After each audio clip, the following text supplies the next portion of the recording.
Hey everyone, it's Luke Alexander and it's Saturday again. This week we're talking about hate. More specifically, hate in the trans community. So, most of us, after we come out as trans, we kind of grow accustomed to hate from straight cisgender people, and even hate from LGBT people who we would expect to understand, but sometimes they don't. But I think what's most surprising, at least to me, is hate from within our own community. And I don't know if it's a mixture of internalized transphobia or just lack of education on certain things, but that's what we're going to talk about this week. So a lot of the hate that I see from trans people against trans people is when a trans person doesn't pass stereotypically, when they aren't masculine enough or aren't feminine enough.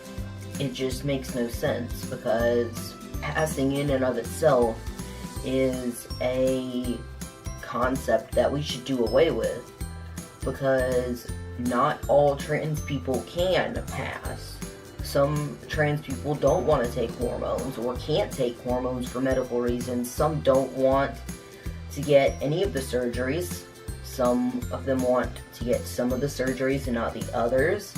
We shouldn't base how we perceive someone on what they physically look like or sound like.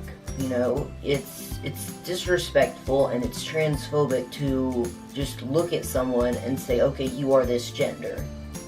One big problem that I see a lot, because I am a trans man and I am in different trans masculine communities online, so I can't really speak much on trans women's issues, but for trans men, one big thing that I see is that trans feminine guys get a lot of hate.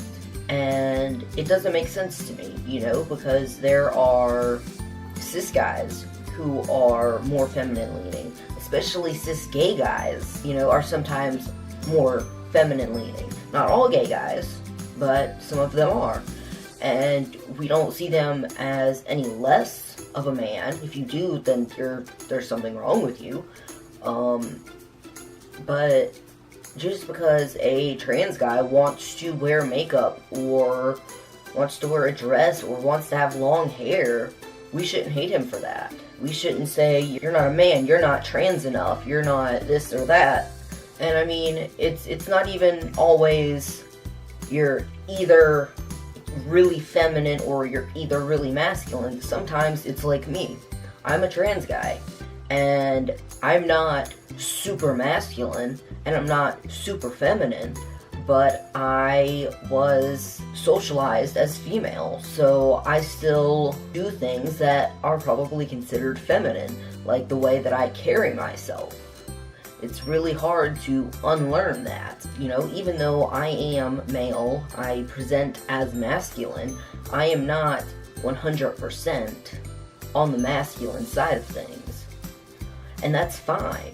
That's one thing that we have to educate people on, is that no matter what your gender, male, female, non-binary, agender, gender fluid, it doesn't matter what your gender is or where you fall on the spectrum of how you present your gender identity, because you can be female and have more masculine characteristics. And I see that a lot in cis women who are lesbians or bisexual, sometimes are a lot more masculine.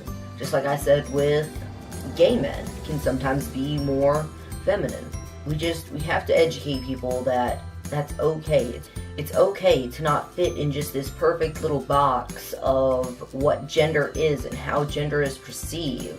Because gender is not just pink and blue, black and white. It's a spectrum.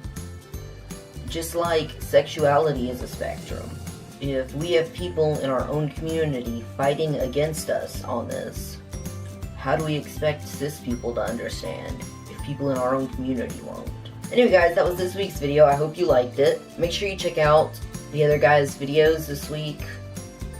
And if you haven't subscribed yet, make sure you subscribe. And also make sure that you're following us on our social media. That's the best way to stay up to date on what we're doing. Anyway guys, I hope you've had a great week, and I hope your week continues to be great, and I will see you next Saturday.